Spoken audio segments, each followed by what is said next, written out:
আচ্ছা, একটা প্রশ্ন করি। নবীজির একজন কলিজার টুকরা মেয়ে ছিল, মেয়েটার নাম কি ছিল? মাশাআল্লাহ, তোমরা তো খুব ভালো জানো। নাম কি ছিল? ফাতেমা। মাশাআল্লাহ। ফাতেমার দুটি সন্তান ছিল, এক হচ্ছে হাসান আর এক হচ্ছে। ফাতেমার একজন স্বামী ছিল, স্বামীর নাম কি ছিল? দেখছেন কত অ্যাক্টিভ শ্রোতা আমার। মাশাআল্লাহ। আমি নিয়ত করেছি যেহেতু আজকের মূল উদ্যোক্তা হচ্ছে একজন নারী, তো আজকে আমরা একজন নারীর জীবন থেকে কথা বলবো ইনশাআল্লাহ। তার মানে এটা নয় যে শুধু নারীদের ওয়াজ, এটা তা নয়, বরং ফাতেমার জীবনীতেও আমাদের জন্য শিক্ষা আছে না নাই? মাশাআল্লাহ। নবীজির একজন মেয়ের দ্বারাই বংশ চলেছে, বংশের ধারাবাহিকতা চলেছে। মেয়েটার নাম ছিল ফাতেমা। ফাতেমার মায়ের নাম কি ছিল? খাদিজা। বলেন, নাম ছিল কি?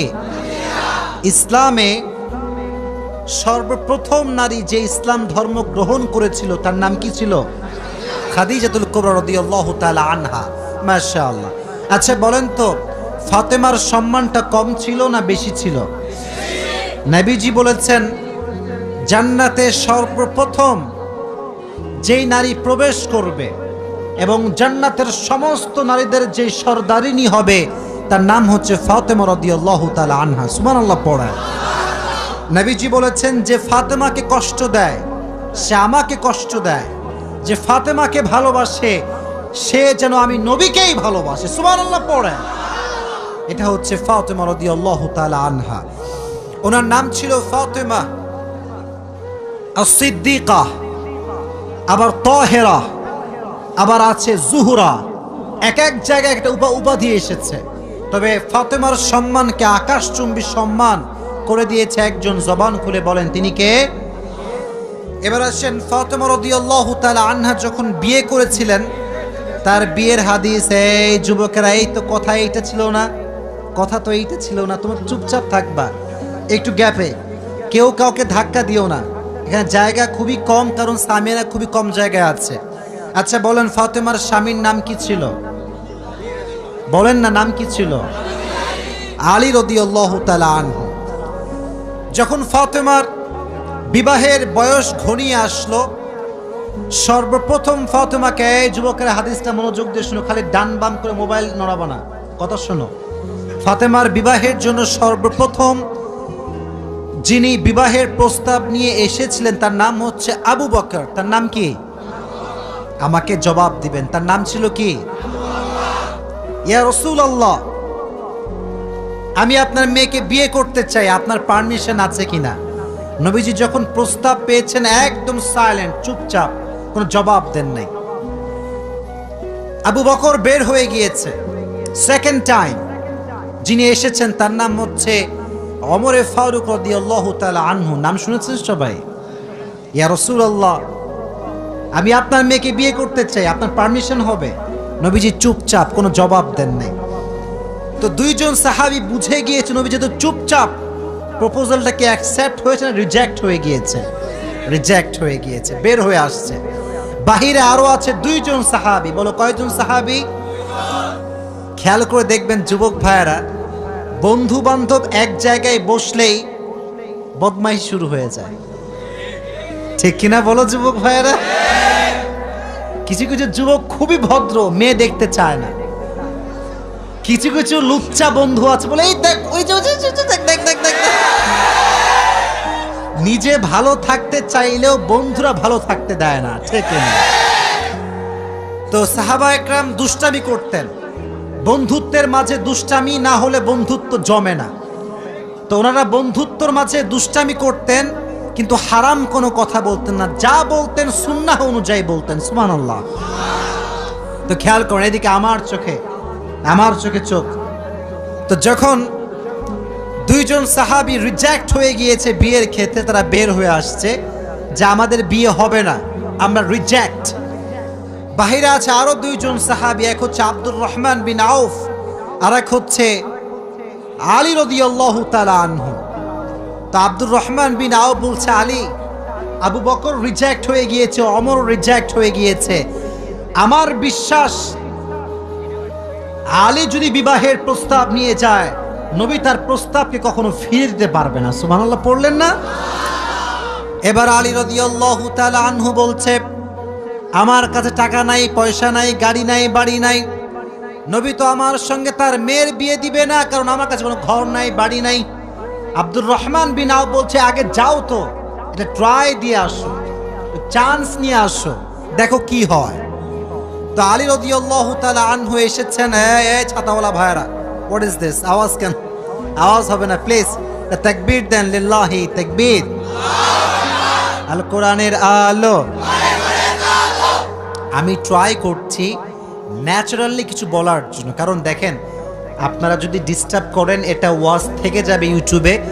যদি আপনাদের সাউন্ডটা শ্রোতাকে কষ্ট দেয়, তারা বলবে নওগাঁর মানুষ অভদ্র মানুষ, কি সহ্য করা যাবে? আমরা চুপচাপ থাকবো, জাস্ট আমি যখন প্রশ্ন করব তখন জবাব দিবেন, ঠিক আছে ইনশাআল্লাহ? তো আলী রাদিয়াল্লাহু তাআলা আনহু আসছে বিবাহের প্রস্তাব নিয়ে। তো জামাই হওয়ার প্রস্তাব যদি কোনো বাবার কাছে মেয়ে যায় বা ছেলেরা যায়, একটা লজ্জা ভেতরে আছে না নাই? তো আলীর ভিতরে লজ্জা কাজ করছে, আরে আমি কেমনে বলবো নবীর মেয়েকে বিয়ে করতে চাই। তো যখন আসছে লজ্জায় কাছে আসে না, একবার জানে একবার বামে, এদিক এদিক করতেছে। তো নবীজিকে আগেই আল্লাহ তাআলা জিবরাইলের মাধ্যমে ওহী পাঠিয়েছেন, নবী হে, আজকে আপনার কাছে আলী রাদিয়াল্লাহু তাআলা আনহু জামাই হওয়ার প্রস্তাব নিয়ে আসবে। সুবহানাল্লাহ পড়েন। তো নবী বলছেন, আলী তুমি আজকে কেন এসেছো? তো আলী বলতে চায় না, বলছে নবী এমনি ঘুরতে আসছি, কোনো কাজ কাম নাই, এমনি ঘুরতেছি আর কি। তো নবী বলছে, আলী আমি কিন্তু জানি তুমি কেন এসেছো। বলছে কেন নবী আপনি বলেন। বলছে আজকে তুমি আমার জামাই হওয়ার প্রস্তাব নিয়ে এসেছো। সুবহানাল্লাহ। তো নবীজি আগের দুইবার ছিলেন চুপচাপ, আগে ছিলেন কি চাপ? আরো জোরে। কিন্তু নবী এবার একটা কথা বললেন। নবী বললেন, আলী ইনশাআল্লাহ। তো আলী আবার ইনশাআল্লাহর অর্থ বোঝে না, যে ইনশাআল্লাহ মানে আবার কি হবে এখানে। তো উনি ভাবছে আমারটাও মনে হয় রিজেক্ট হয়ে গিয়েছে, বের হয়ে আসছে। তা আব্দুর রহমান বিন আওফ দূরে দূরে আছে, হ্যাঁ আমি তো পরামর্শ দিয়ে পাঠাইছিলাম, রিজেক্ট যদি হয়ে যায় কপালে দুঃখ আছে না নাই? তো বলছে, আলী কি হয়েছে তোমার, বিয়ে কি হবে না কি হবে না? তো আলী বলছে, আমিও রিজেক্ট খাইছি, আমার বিয়ে হবে না। তো বলছে নবী কি বলেছে আগে তাই বলো। বলছে নবী বলেছে ইনশাআল্লাহ। তো আলী রাদিয়াল্লাহু তাআলা আনহুর এই কথা শুনে আব্দুর রহমান বিন আওফ বলছে, তোমার বিয়ে অর্ধেক হয়ে গিয়েছে মনে করো। সুবহানাল্লাহ পড়ে। আচ্ছা বলেন তো প্রিয় ভাইয়েরা, ফাতেমার মতো চরিত্রবান নারী কি আমাদের এই বর্তমান বাংলাদেশে পাওয়া যাবে? আসতে বললেন কেন? পাওয়া যাবে? আলীর মতো এরকম জামাই, মুত্তাকি জামাই আল্লাহর জমিনে কাউকে পাওয়া যাবে?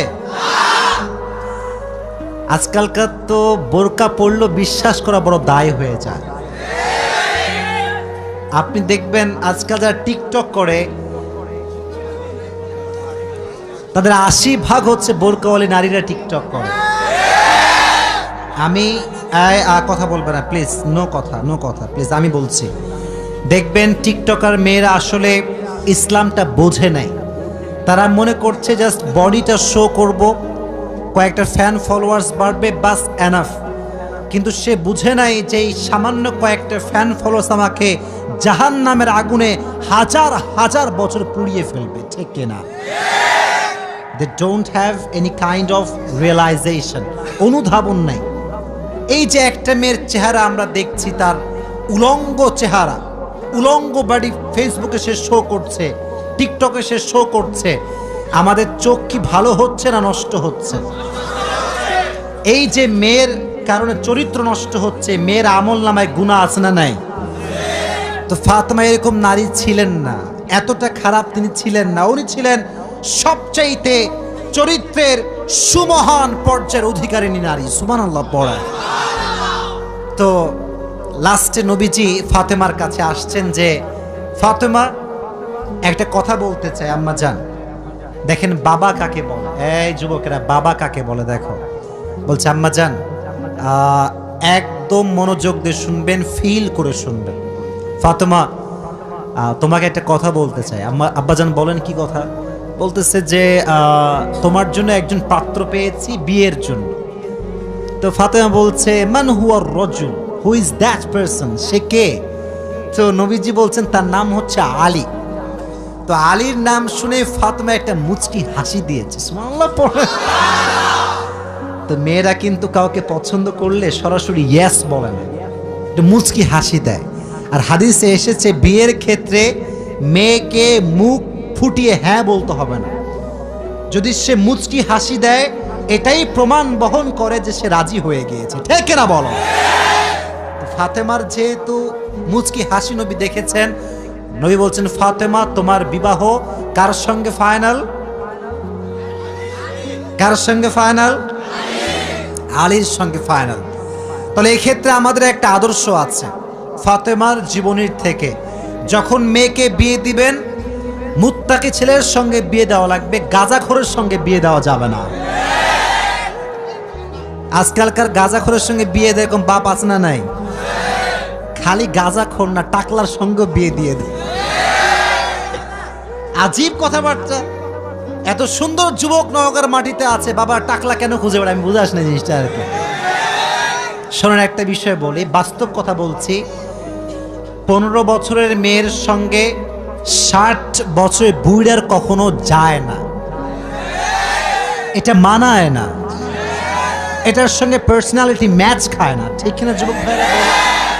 আমি চাই যার বউ নাই সে বিয়ে করুক, বাট যুবকের মনে কষ্ট দিয়ে বিয়ে করা যাবে না। আল্লাহ বোঝার তৌফিক দান করুক, পড়া আমিন। তো যেটা বলছিলাম, বিয়ের ক্ষেত্রে মেয়ের পারমিশন নেওয়ার দরকারটা যুবক ভাইরা আছে না নাই? তো এক বাপকে বলা হলো যে আব্বাজান, থামো, কথা শোনো। কি রে? একজন বাবাকে প্রশ্ন করা হয়েছে যে আব্বাজান, এই বামের ছেলেপেলে সব ভদ্র, এখানে সব ভদ্ররা বসে আছে, এই আওয়াজ করছো না তোমরা? চুপচাপ, একদম চুপচাপ প্লিজ। আমি কিন্তু সব সিচুয়েশন কন্ট্রোল করে কথা বলছি, প্লিজ তোমার সাইলেন্ট থাকবা। আচ্ছা, বেশি ছেড়ে গিয়েছে, মাশাআল্লাহ, তাকবীর দেন, লিল্লাহি তাকবীর। আল্লাহ মনে হয় ভাবতেছে যে না, আজকে মাহফিলটা হোক, সমস্যা কি? ঠিক না? আল্লাহ সুযোগ দিয়েছে, আমরা কাজে লাগাবো ইনশাআল্লাহ। তো আব্বাজান, আপনি আপনার মেয়েকে কার সঙ্গে বিয়ে দিলেন? इसके सर पर तो बाल नहीं है। तो বলছে যে বাবা, बाल नहीं है तो क्या हुआ, माल तो है। আজকালকার আব্বাজানরা অনেক সময় টাকাকে বেশি গুরুত্ব দেয়, তাকওয়াকে গুরুত্ব দিতে চায় না, এরকম বাবা আছে না নাই? বিয়ের ক্ষেত্রে মুত্তাকি ছেলেকে গুরুত্ব দেওয়ার দরকারটা আছে না নাই? Number 1 point. নাম্বার 2, ফাতেমার জীবন থেকে আমরা 2 নাম্বার বিষয় শিখব যে একজন স্ত্রীর আদর্শ কেমন হওয়া দরকার, স্বামীর সঙ্গে ব্যবহার কেমন হওয়া দরকার, জানা দরকারটা আছে না নাই? আজকালকাল দেখবেন আপনারা প্রিয় ভাইয়েরা, সারাটা জীবন স্বামী তার বউয়ের জন্য খাটে, টাকা পয়সা গাড়ি বাড়ি সব দেয়, একদিন গিয়ে বলে কি জানেন, তুমি আমারে কি দিলে, তোমার কি তুমি জীবনে করলা আমার জন্য? অমকের জামাই তার শ্বশুরকে কত কিছু দিল, আমার স্বামীটা আবুল কিছু দেয় না আমার। এরকম স্বামী বউ আছে না নাই?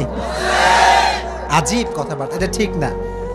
মনে রাখবেন, জাহান্নামে সবচাইতে সেই মেয়েরা বেশি যাবে যারা স্বামীর অকৃতজ্ঞ ছিল। নাউজুবিল্লাহ পড়া। একটা অবাক করা হাদিস শোনায়।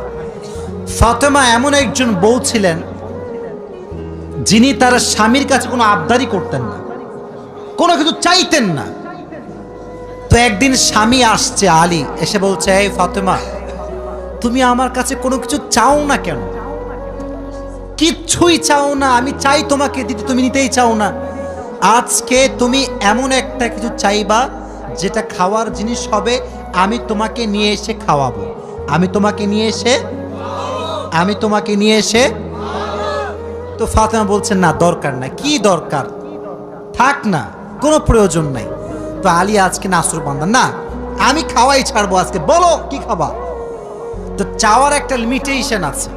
উনি বললেন আমার কিচ্ছু লাগবে না, জাস্ট বাজার থেকে একটা আনার নিয়ে আসবেন। কি নিয়ে আসবেন?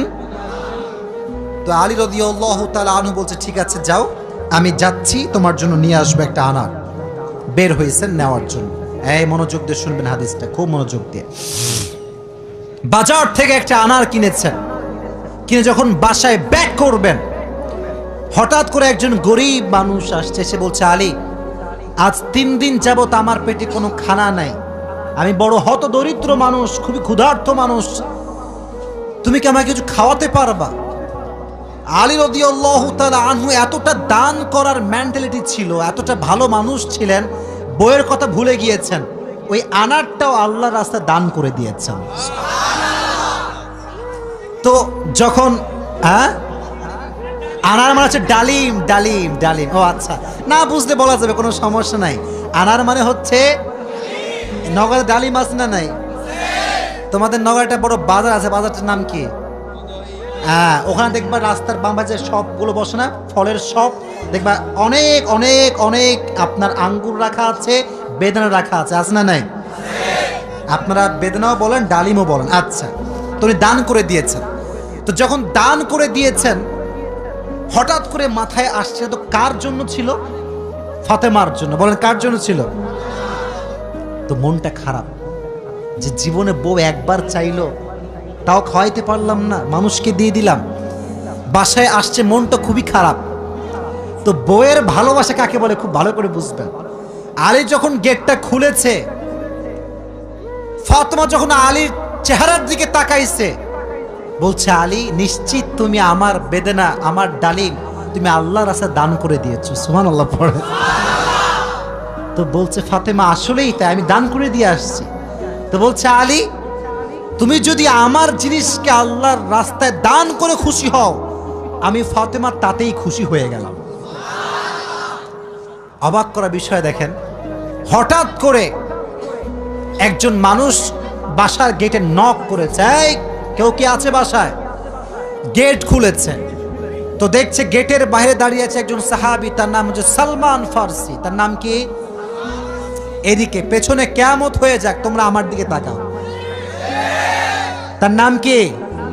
সালমান ফারসি। বলছে, কি হয়েছে আপনার, হঠাৎ করে আপনি আমাদের বাসায় আসছেন? বলছে, নবীজি তোমার জন্য 9টি আনার হাদিয়া পাঠিয়েছেন। আপনার সুবহানাল্লাহ পড়তে পারলেন না? কয়টি আনার? আরো জোরে।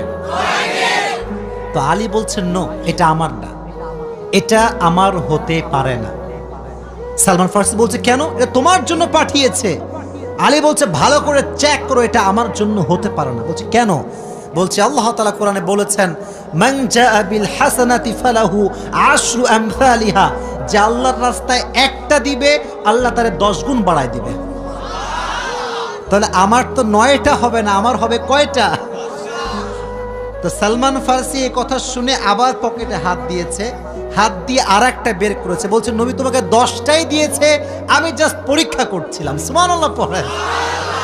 তো চাইলেও একটা ভালোবাসা লাগে, আর যে আল্লাহর রাস্তায় দান করে তার আরো বেশি বাড়ায় দেয়। একজন আওয়াজ দিয়ে বলে, তিনি কে? আর একটা রিওয়ায়াত বলি, একদিন ফাতেমা রাদিয়াল্লাহু তাআলা আনহা সুতা বিক্রি করলেন। কি বিক্রি করলেন? সুতার দাম হচ্ছে 6 দিরহাম। কয় দিরহাম? আচ্ছা, তো বলছে, হে আমার স্বামী আলী, 6 দিরহাম নিয়ে কয়েকটা রুটি নিয়ে আসো হাসান এবং হোসাইনের জন্য। কার জন্য? হাসান এবং হোসাইন কার সন্তান? ফাতেমা এবং আলীর সন্তান। তো অবাক করে একটা রেওয়ায়াত, আমি জাস্ট গতকালকে এটা পড়লাম, এটা আমি আগে জানতাম না। তো বের হয়েছে বাসার থেকে রুটি কিনবার জন্য। কি কিনবার জন্য? রুটি কিনে ফেলেছে। Just he was coming back to home, বাসায় আসছিলেন। হঠাৎ করেই গরিব আসছে, অসহায় মানুষ, আলী, কিচ্ছু নাই পেটে খাওয়ার মতো, তুমি কিছু দিতে পারবা? আলীর মনোমাইন্ড এতটা বড় ছিল, যা কিনতে গিয়েছিল ফ্যামিলির জন্য, ওইটাও আল্লাহ রাস্তায় দান করে দিয়েছে। জোরে সোরে পড়ুন সুবহানাল্লাহ। সন্তানের জন্য খাবার আপনি কিনেছেন, কিন্তু দান করে দিয়েছেন, কিন্তু ভেতরে একটা কষ্ট আছে না নাই? দেখো, এই যুবকেরা, প্লিজ প্লিজ লাফালাফি করো না, এদিকে আমার দিকে একদম স্থির হয়ে থাকো। চুপচাপ স্থির থাকো, কারণ নওগাঁর মানুষ তো এরা অভদ্র ঘরের সন্তান, এরা সব ভদ্র ঘরের সন্তান, ঠিক না? চুপচাপ থাকেন। তো যখন ফিরে আসবেন, হঠাৎ করে একজন লোক আসছে, এসে বলছে, আলী তুমি কি এই উটটা কিনবা? উট? বলেন কি? তো আলী বলছে, না ভাই টাকা পয়সা নাই, কেনার সম্ভব না। তো বলছে, তোমাকে আমি এইটা এখন দিচ্ছি, তোমার যখন বিক্রি করার সুযোগ হবে তখন বিক্রি করবা, তোমার লাভ তুমি রাখবা আর আমারটা আমাকে দিলেই হবে। তো আলী বলছে, ঠিক আছে দাও। জাস্ট উটটা নিয়েছে, উট নিয়ে বাসায় ব্যাক করবে, আবার আরেকজন আসছে, বলছে ভাই এর দাম কত নেবেন বলেন। বলছে ভাই আপনি দাম বলেন। যে উটের দাম হয় 200 দিরহাম, ওই লোক আগেই বলছে আমি এটাকে তোমার কাছ থেকে 300 দিরহাম দিয়ে ক্রয় করে নিব। নিয়ে নিয়েছে উট। তাহলে আগে ছিল মাত্র কয় দিরহাম, এখন তিনি কয় দিরহামের মালিক হয়ে গেলেন? সুবহানাল্লাহ পড়তে পারলেন না? এখন এই যে 300 দিরহামের মালিক যাকে দিবে, লভ্যাংশ খুঁজে পায় না। কই গেল লোকটা? লোক আর খুঁজে পায় না, না পেয়ে বাসায় আসছে। যখন গেট খুলেছে, গেট খুলেই দেখছে নবীজি তার বাসার ভেতরে বসে আছে। বলছে আলী আজকের ঘটনা তুমি বলবা নাকি আমি বলবো?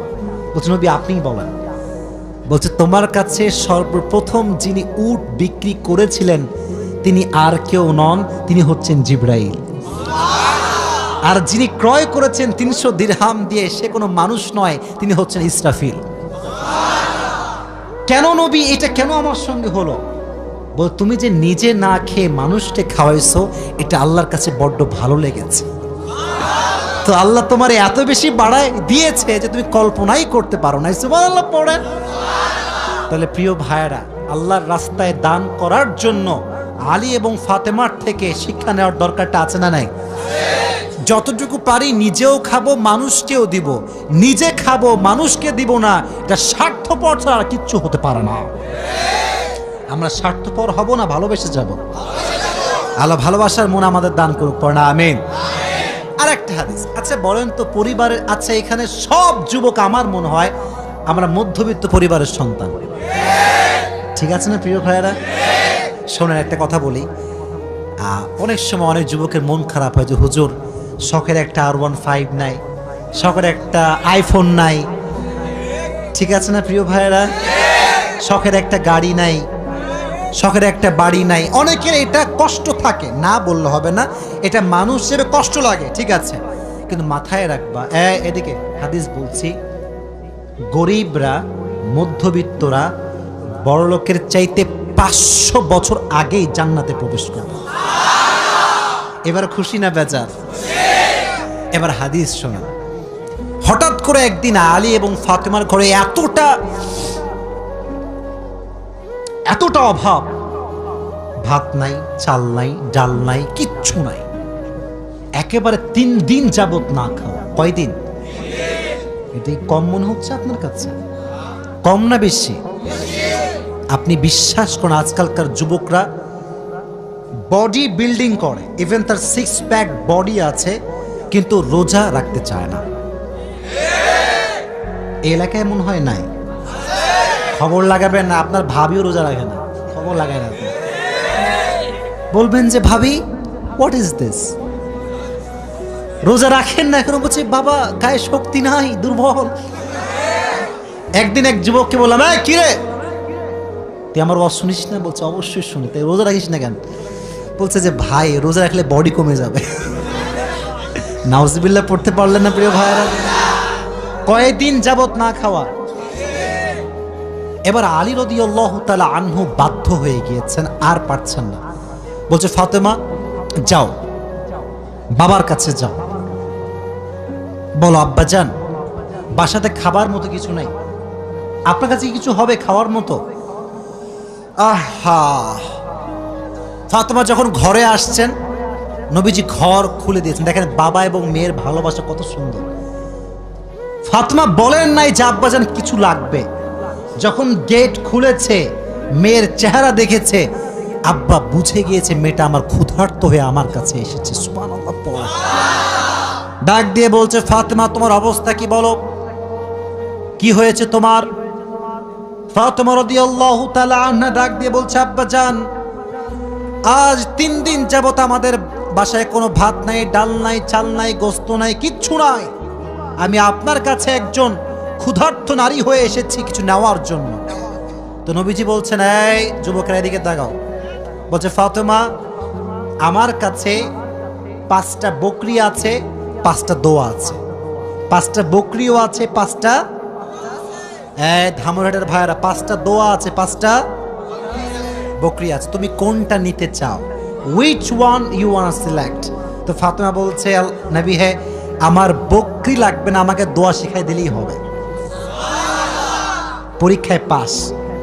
দোয়াটা আমার সঙ্গে সবাই পড়েন, সকলে আমার চোখে চোখ রাখেন, সবাই পড়েন, ইয়া আউয়ালাল আউয়ালিন, ইয়া আখিরাল আখিরিন, ইয়া যাল কুওয়াতিল মাতিন,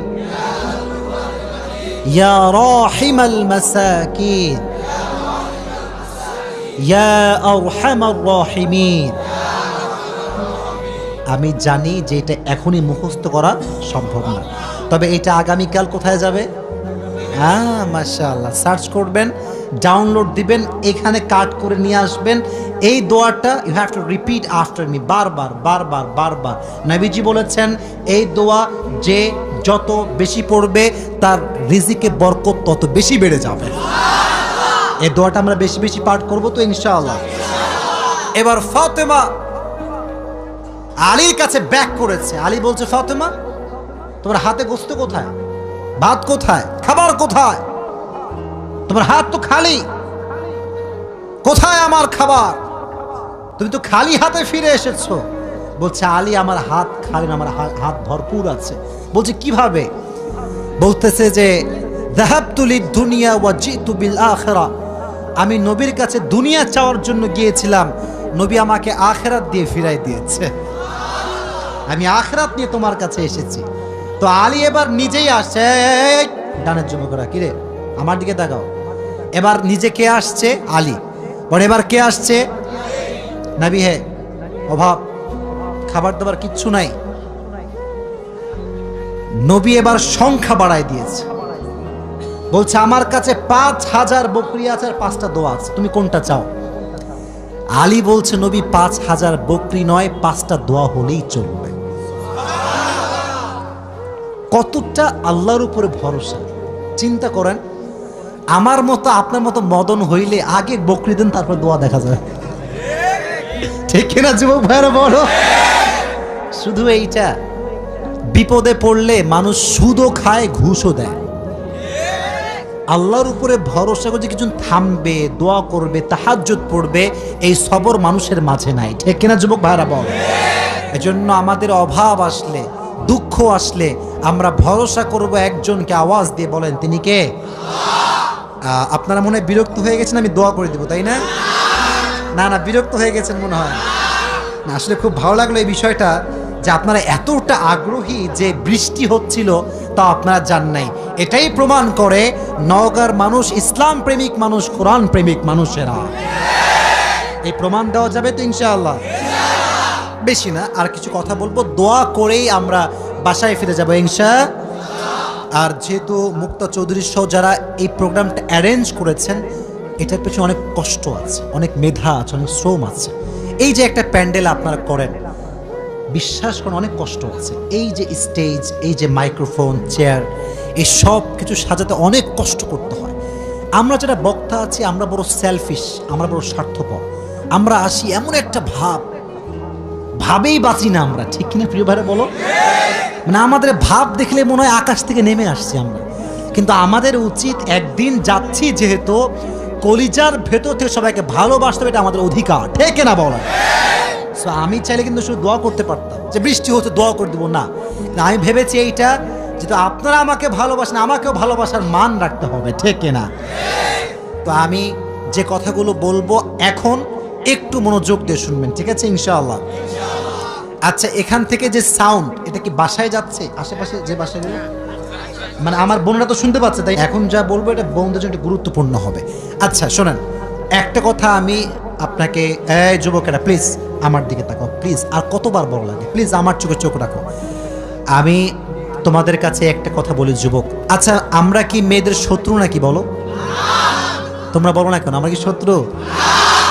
আমার কথা হচ্ছে বোন, আপনি পর্দাশীল হয়ে যান, আপনাকে আমরা স্যালুট করব, ঠিক না? আপনি পর্দাশীল না হলেও আপনাকে কলিজার ভেতরে সম্মান করব, এই জন্য কারণ কাউকে ঘৃণা দিয়ে নয়, সম্মান দিয়ে পরিবর্তন করতে হয়।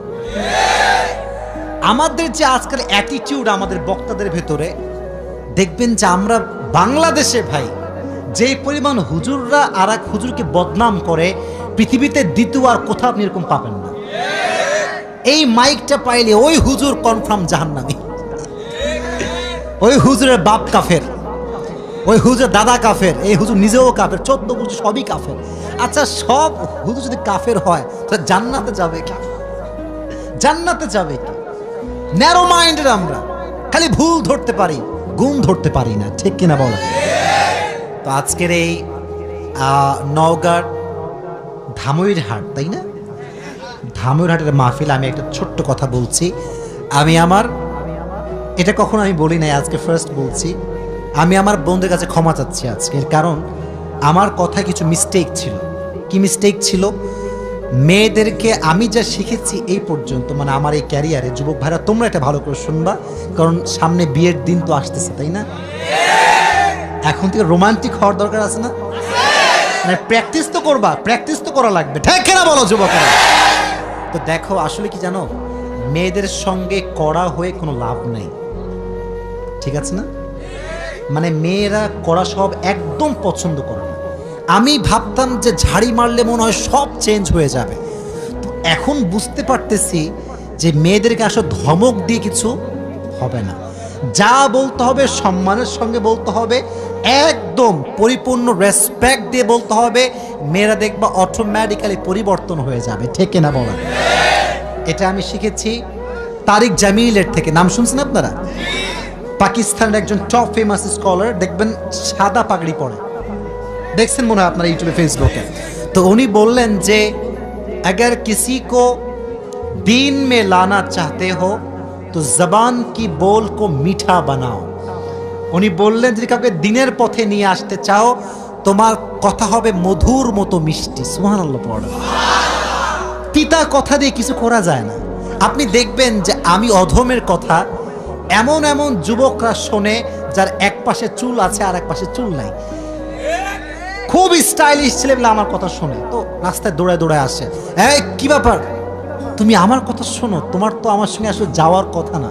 বলছে হুজুর আপনি যা বলেন এটা আমার সঙ্গে যায়, যায় না? এই যে আমি বলি ছ্যাঁকা খেয়ে বেকা হওয়া যাবে না, কথা বাস্তব না অবাস্তব? আমি এটা বলি কেন জানেন? আমি ভাবি এই কথা, আমি হুজুর, আমাকে আমার মতো চিন্তা করলে হবে না, আমাকে ওই যুবকটার মতো চিন্তা করতে হবে যে যুবকটা এখন ভবিষ্যতে খারাপ পথে যেতে চাচ্ছে, তাকে আমার জায়গায় নিয়ে আসতে হবে। আমি হুজুর মানুষ, আমার চিন্তা একরকম, যুবকের চিন্তা আর এক রকম। আমি চিন্তা করি দিন কেমন করে মানা যায়, আর যুবক চিন্তা করে টিকটকে ফলোয়ার কেমনে বাড়ানো যায়। চিন্তার মাঝে পার্থক্য আছে। আমাকে যদি একে মোটিভেট করতে হয়, আমাকে তার জায়গায় যাওয়া লাগবে। আচ্ছা একটা এক্সাম্পল দিই, দেখবা অভিনয় যারা করে, মানে রাগটা করছেন নাকি আপনারা? কথা কি আমি অবাস্তব বলছি না বাস্তব বলছি? হারাম তো হারাম, এখানে কোনো আপোষ নাই, কিন্তু অভিনয়ের ক্ষেত্রে একটা বিষয় খেয়াল করবেন, যারা যে অভিনয় করে ওই ক্যারেক্টারে চলে যায়। ওই ক্যারেক্টার মানে সে একজন প্রতিবন্ধী, তার ক্যারেক্টার এইটা, আমাকে প্রতিবন্ধীর মতোই বিহেভ করতে হবে। তো আমি যখন হুজুর এখানে বসে আছি, আমাকে বুঝতে হবে আমার সামনে সব শ্রোতা হুজুর নয়, এক একজন এক এক জায়গায় পড়াশোনা করেছে, কেউ স্কুলে, কেউ কলেজে, কেউ ভার্সিটিতে, তাই না? তো চিন্তাধারা পরিবর্তন হবে। আমাকে কথা বলতে হবে আজহারির মতো, কারণ আজহারি যখন কথা বলে একজন আলেমও যেমন শোনে, একজন প্রফেসরও সেই কথা শোনে। আমাদের চিন্তা পরিবর্তন করতে হবে। তো যেটা বলছিলাম, বোনদের ক্ষেত্রে মারামারি করে কোনো লাভ নাই, সম্মান দিয়ে পরিবর্তন করতে হবে, ঠিক কিনা প্রিয় ভাইরা? এবার আসেন হাদিস থেকে কথা বলি। তাকবীর দেন সবাই মিলে, লিল্লাহি তাকবীর, আরো জোরে লিল্লাহি তাকবীর। কিছু কিছু মেয়ে আছে দেখবেন গায়ে পড়ে ঝগড়া করে, এটাও খোটা দিয়ে বলছি না, সম্মানের সঙ্গে বলছি। আমি দেখেছি মাঝে মাঝে কিছু কিছু মহিলা, এদের কথা শুনলে মনে হয় ভাই 10 হাত দূরে পালায় যায়, খাইস্টা টাইপের একেবারে। আবার দেখবেন যে মাঝে মাঝে রিক্সাওয়ালার সঙ্গে তুমুল ঝগড়া, কে রে এক মহিলা দ্বারা ঝগড়া করতেছে, খুবই ঝগড়াটি হয়। কিছু কিছু মহিলা আছে দেখবেন, আর কিছু কিছু মেয়ে আছে দেখবেন স্বামীর সঙ্গে গায়ে পড়ে ঝগড়া করে, গায়ে পড়ে।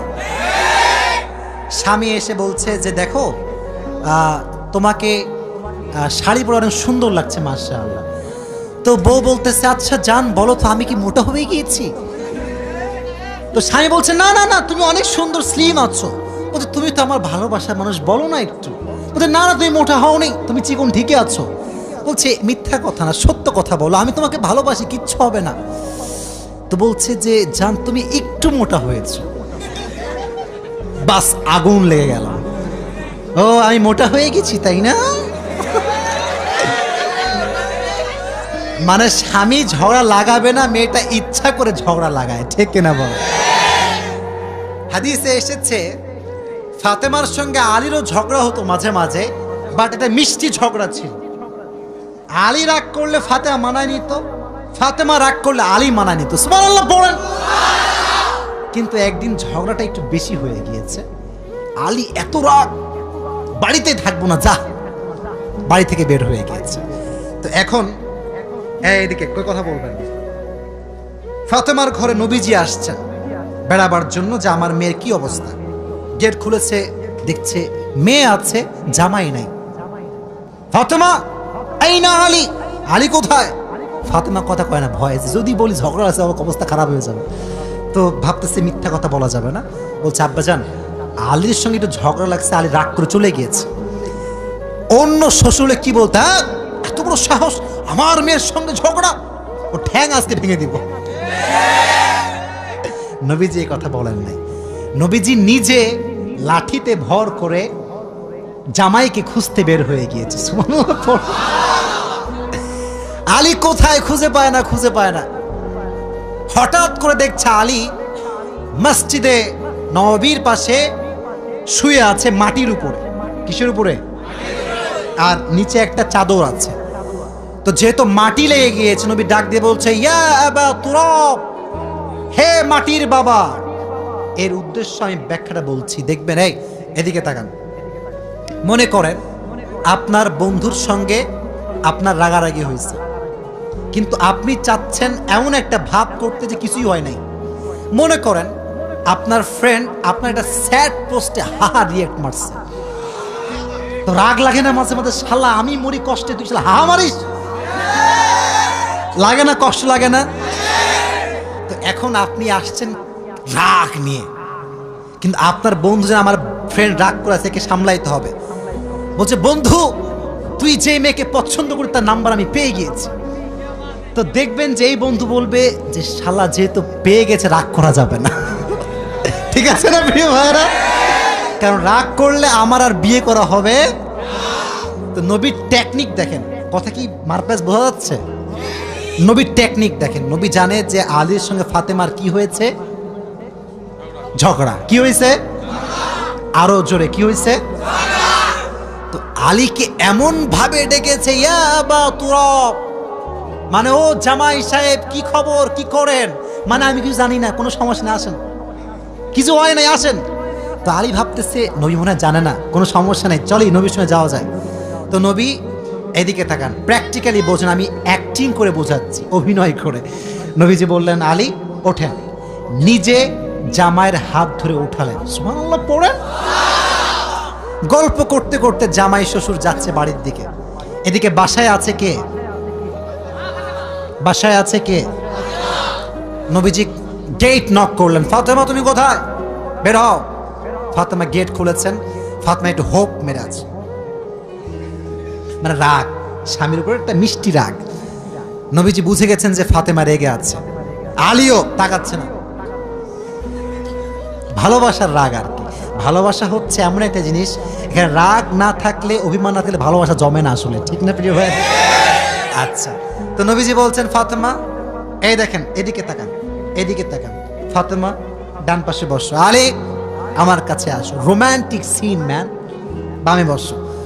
তো বলছে আলী তোমার হাত দাও, ফাতেমা তোমার হাত দাও, এবার আমার বুকের দিকে তাকান। এই যেখানে নবীজি ফাতেমার হাত এখানে রাখলেন নিজের বুকের উপরে, আলীর হাত তার উপরে, আর নবীজি এই দুইটা হাতের উপর নিজের হাতটা রাখলেন।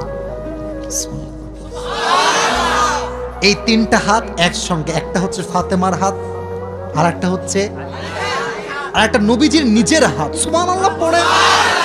নবীর হাত যেখানে আছে বরকত কম না বেশি? তিনটা হাত রেখে নবীজি দেখেন কি চালাক নবী, কি চালাক নবীজি। বলছে ফাতেমা বলো আই লাভ ইউ, বলো কি। আসলে হাদিসের শব্দ আই লাভ ইউ না, আমি জাস্ট আপডেট করে এটাকে বোঝাচ্ছি।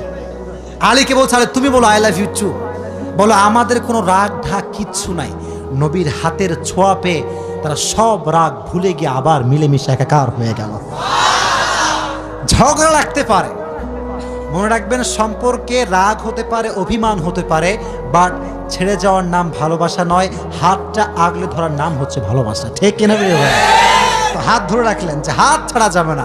যখন মিটমাট নবীজি বের হয়ে আসলেন, নবীজির চেহারা এতটা খুশি, যখন সাহাবা একরামদের কাছে আসছে নবীর চেহারার থেকে নূর বের হতে শুরু করে দিয়েছে।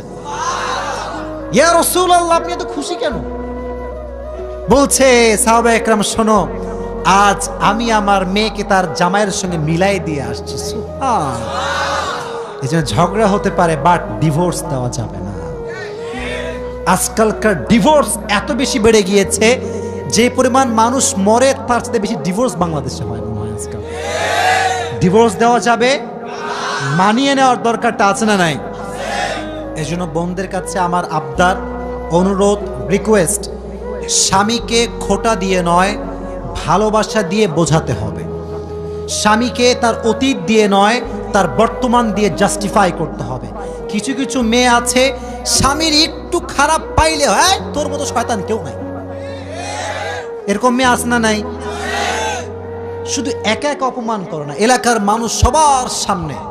মনে রাখবেন যেই মেয়ে তার স্বামীর বদনাম করে সেই মেয়ে ভালো হতে পারে না। স্বামীকে বদনাম করে ঠিক করা যায় না, স্বামীকে ভালোবাসা দিয়ে ঠিক করতে হয়। ঠিক না? তবে মাঝে মাঝে সিচুয়েশন পরিবর্তন হলে পদক্ষেপ নেওয়া যাবে, বাট ডিভোর্সের পর্যায়ে যাওয়া এটা ভালো কোনো কাজ হতে পারে। আল্লাহ আমাদের সকলের দাম্পত্য জীবনকে সুখময় করে দিক, সকলেই পড়না আমিন। তাহলে আমরা শিখলাম বিয়ের ক্ষেত্রে মেয়ের পারমিশন নেওয়ার দরকারটা আছে না নাই?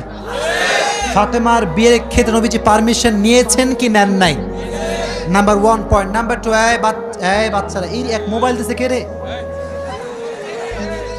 হ্যাঁ না মুরব্বী আব্বাজান আপনার বাসা কিচ্ছু হয়নি, এ কিচ্ছু হয়নি, একে ঝাড়ে না না কিছু বলেন না, ঝাড়ি মারা যাবে না, ও আবার এখানে আসবে তো, ওকে আসতে হবে, ও আজকের শ্রোতা আগামী নামাজি হবে ইনশাআল্লাহ। এদের সঙ্গে বাজে ব্যবহার করবেন না। কিছু কিছু হুজুর দেখে এই বাচ্চারা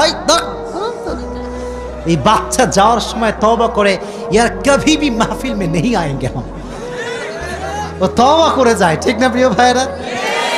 আবার মাঝে মাঝে দেখবেন বাচ্চা যখন মসজিদে যায়, মুরব্বী আছে কিছু মুরব্বী ঠেটা টাইপের, ঠেটা ঠেটা ঠেটা মুরব্বী আছে এলাকায়। তুই কার বেড়া রে, আজীব কথাবার্তা। বাচ্চা আসলে পকেটে চকলেট রাখবেন, আব্বু এইদিকে আসো, কয় রাকাত পড়লা? আমি একজন বাচ্চাকে বললাম কি রে ফজর নামাজ কয় রাকাত বা 10 রাকাত? ও বোঝে না বাট আসে তো, ওকে তাড়ায় দেওয়া যাবে? ভালোবাসার দরকারটা আছে না নাই? তাহলে 1 নাম্বার শিক্ষা, মেয়েকে বিয়ে দেওয়ার ক্ষেত্রে পারমিশন নিব। আজ আছেন তো ইনশাআল্লাহ। 2 নাম্বার, যতই অভাব হোক না কেন আল্লাহর রাস্তায় দান আমরা করবো তো ইনশাআল্লাহ। আর মেয়ে যখন স্বামীর কাছে কিছু চাইবে, খারাপ ভাষায় চাইবে না ভালো ভাষায় চাইবে? ভালো ভাষায়। আচ্ছা লাস্ট নাম্বার, সেটা হচ্ছে আমরা যখন বিয়ে করব যতই ঝগড়া হোক সমাধান করে নিব, কেউ কাউকে ছেড়ে যাওয়ার চেষ্টা করব। আমি অধম, যা যা বলেছি, যতটুকু বলেছি আল্লাহ তাআলা সবাইকে সে অনুযায়ী আমল করার তৌফিক দান করুন, সকলেই পড়না আমিন। আসলে যেহেতু আজকের প্রোগ্রামটা একটু অনাকাঙ্ক্ষিত হয়ে গিয়েছে, আপনারা যদি বসে থাকতেন, আমি যদি কথা বলতাম, মজাই হতো আলাদা, তাই না আজকে? তবে আমরা দুঃখ পাইনি, আমাদের ভরসা আশা একজনের উপরে, তিনি কে? আমি এটা বিশ্বাস করি, বিশ্বাস করেন, এটা হয়েছে, এটাই মনে হয় ভালো হয়েছে। মানে আল্লাহ যা চাইছে ভালোর জন্য তো চাইছে, তাই না? আমি একটা কথা বলি, লাস্ট কথা। কালকে আমার প্রোগ্রাম ছিল সাতক্ষীরা, নাম শুনছেন? খুলনার সঙ্গে হচ্ছে সাতক্ষীরা, যশোর পার হয়ে যাওয়া লাগে। আমি আমার বাস্তবিক কথা বলছি, আল্লাহ ভালো চায় বলেই সব কাজ করে। আমার ইচ্ছা ছিল যে সুন্দরবন কখনো যায়নি, আমি কিন্তু খুলনা জন্মগ্রহণ করছি, আপনারা জানেন খুলনাতে আমার জন্ম হচ্ছে খুলনাতে। তো ভাবলাম যে এবার সাতক্ষীরা মাহফিল করব, অবশ্যই সুন্দরবনটা দেখেই আসবো। আমি শুক্রবার জুমা পড়িয়েছি হচ্ছে গাইবান্ধা, কোথায়? মানে গরুবান্ধা, গাইবান্ধা আর কি। আচ্ছা, জুমা পড়িয়ে ভাবলাম, আমি বলছি যেটা ভালো করে বুঝবেন, এটা আমি মজা করার জন্য বলছি না, শিক্ষা আছে এখানে। তো গাইবান্ধার থেকে আপনার সাতক্ষীরা হচ্ছে প্রায় 12 থেকে 14 ঘন্টার জার্নি। কম না বেশি ভাই? অনেক দূর। কিন্তু বিশ্বাস করুন, আমার নিয়ত হচ্ছে গাইবান্ধার থেকে সোজা যাবো একদম খুলনা সুন্দরবন। নাটোরে যখন আসছি, নাটোর থেকে 2টা ট্রাম, এক হচ্ছে সাতক্ষীরা আর এক হচ্ছে রাজশাহী। তো আমার পিএস বলছে, ভাই আমার বউ আছে, বাড়ি যাওয়া লাগবে। তো এই কথা শুনে আমরা খুব রাগা, সুন্দরবন ঘুরবো, কিসের বউ, এখন কোনো বউ হবে না। তো যাই হোক, পরে গিয়ে আমরা বললাম ঠিক আছে চলেন রাজশাহীতে যাই। কিন্তু আমার ড্রাইভার সাহেব বলছে, হুজুর আমার বউটা সব অন্য জায়গায় গেছে, আমি যেতে পারবো না। তো কেমন যেন আল্লাহ তাআলার ইচ্ছা 12 ঘন্টার জার্নি আমরা করি নাই। তো বললাম ঠিক আছে চলেন রাজশাহীতে যাই। আমি বললাম নিশ্চিত লিখে রাখেন, এখানে কোনো একটা কল্যাণ লিখে রেখেছে কে? রেখে দিয়েছে কে? যা কথা তাই। বাসায় আসলাম, মাথায় প্রেশার যে আবার ঘুম থেকে উঠেই যাওয়া লাগবে সাতক্ষীরা। সকালে কল যে হুজুর মারাত্মক বৃষ্টি, আমাদের বিশাল বড় প্রোগ্রাম, কয়েকটা থানা মিলে আমাদের মাহফিল, বিশাল বড় প্যান্ডেল, একটা ঝড় একটা বৃষ্টি সব বানচাল করে দিয়েছে, সব শেষ। তার মানে হচ্ছে হুজুর আপনাকে আসতে হবে না। তখন ভাবলাম যদি আমি 12 ঘন্টার জার্নি করে যেতাম হুদাই, আসতাম হুদাই, কোনো কাজ নেই। মাঝখান দিয়ে আমার মেন্টাল স্ট্রেসটা বাড়তো, কষ্ট হতো। তখন বুঝলাম আল্লাহ जो करता है अच्छाई के लिए करता है, ঠিক না? যা কিছু হয়, whatever happens in our life, Allah has better plan for you. যা হচ্ছে এই সব কিছুর পেছনে হাত আছে একজনের, তিনি কে? আল্লাহ। অতএব আজকে যা হয়েছে, যা শুনছি, খারাপ তো শুনি নাই। ওয়াজটি খুব খারাপ লাগছে নাকি আপনাদের? আজকের ওয়াজে শিক্ষা আছে না নাই? মানে আজকের ওয়াজটা এমন একটা ওয়াজ আমার লাইফে আমি করলাম, যে ওয়াজে যুবকদের জন্য শিক্ষা আছে, মেয়েদের জন্য শিক্ষা আছে, বাবাদের জন্য এইটা শিক্ষা আছে, টাকলা নয়, সরকারি নয়, গাঁজাখোর নয়, মুত্তাকি ছেড়ে দিয়ে আপনার মেয়েকে বিয়ে দেওয়া লাগবে। ঠিক আছে? আমি যতটুকু বলেছি, যা যা বিয়ের ব্যবস্থা করতে হবে নাকি? আচ্ছা তোমরা, আমি বলি খালি চিল্লা ছেলেমেয়ে দাও। তোমরা এসএসসি এক্সাম দিবা, কে কে এসএসসি আগে দিয়েছো বা দিবা? দিয়েছো? এসএসসি এক্সাম চলছে, এরকম কেউ কি আছে নাকি? তোমাদের পরীক্ষা বাদ দিয়ে ওয়াজ শুনতে আসছো? আল্লাহ এদের পরীক্ষার রেজাল্ট ভালো করে দিক, সকলেই পড়না আমিন। আচ্ছা হাত নামা, হাত নামা। আমি বলি আচ্ছা, আমি কিছু কথা বলা যায় না, দোয়া করে দেবো এখনই। আচ্ছা তোমাদের একটা কথা বলে শোনো, পরীক্ষা নিয়ে কখনো প্যারা নেওয়া যাবে না ভাই। একটা কথা বলি শোনো, পরীক্ষায় ফার্স্ট হওয়া যদি সব কিছু হতো, তাহলে ইলন মাস্ককে কেউ সম্মান করতো না, বিল গেটসকে কেউ সম্মান করতো না। মাথায় রাখবা, পরীক্ষায় ফার্স্ট হওয়া যেমন জরুরি, টাকা পয়সা তার চেয়ে বেশি জরুরি। এটা আমি আসিফ বলছি, কে কি বলবে এটা আমি জানি না। আমি আমার বাস্তবিক অভিজ্ঞতা বলছি। পরীক্ষার ফার্স্ট বেঞ্চার যে ছিল, সে এমন এক অফিসের দারোয়ান হয়েছে যে অফিসের বস হচ্ছে ব্যাক বেঞ্চার। কথা বোঝো না তোমরা আমার? তার মানে যে পড়ালেখা সাইডা দিবা সব, বা তা না। পড়ালেখাও করবা, রেজাল্টও ভালো করবা, মাঝখান দিয়ে চরিত্র ঠিক রাখবা, টাকা পয়সাও তোমাকে কামাতে হবে। কারণ আজকালকার কিছু খালা আছে দেখবা, এই তোমার ছেলের কি খবর গো, আমার ছেলে তো চাকরি হয়ে গেল, আমার মেয়ের বিয়ে হয়ে গেল, তোমার ছেলের কখন কি হবে? বলবা যে আপনার মেয়ের বিয়ে হয়েছে, আপনার ছেলের প্রমোশন হয়েছে, সব ঠিক আছে, বাট আমি তো হাতির বাচ্চা, আমি তো সিংহের বাচ্চা, আমার যখন প্রমোশন হবে নওগাঁ নয় গোটা বাংলাদেশ থরথর করে কাঁপতে থাকবে। ঠিক wait for the right time, একটু অপেক্ষা করো, বাট ক্যারিয়ারে ফোকাস করো। মনে রাখবা পরীক্ষার এই যে একটা পেইন, এরকম পেইন যে কত খাইছি জীবনে, কিচ্ছু কাজে আসে নাই, খালি ঘুমটা নষ্ট করছি আর কিচ্ছু না। এক সময় এত পেইন, না 1 নাম্বার হতেই হবে, ভাই বাপ ভাত দিবে না, কিচ্ছু দিবে না।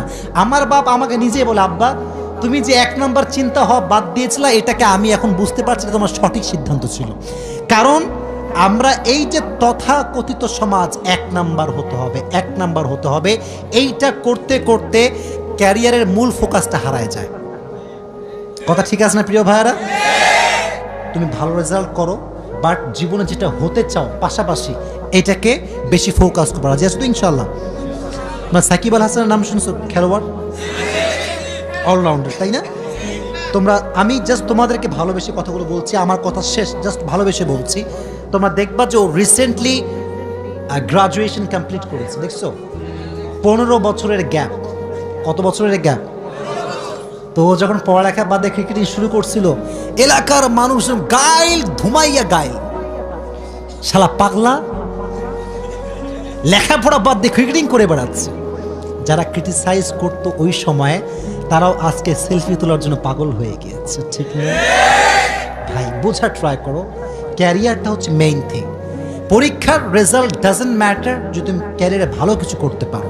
তুমি ফ্রিল্যান্সিং করতে পারো, তুমি একজন ভালো উদ্যোক্তা হতে পারো, তুমি বিজনেস ম্যাগনেট হতে পারো, তুমি একজন লেকচারার হতে পারো, তুমি যা মন চায় হতে পারো, বাট খালি পরীক্ষা পরীক্ষা পরীক্ষা, 100 নাম্বার পাইতে হবে, জিপিএ 5 পাইতে হবে, এই চিন্তা বাদ দিয়ে দাও। ঠিক না প্রিয় ভাইরা?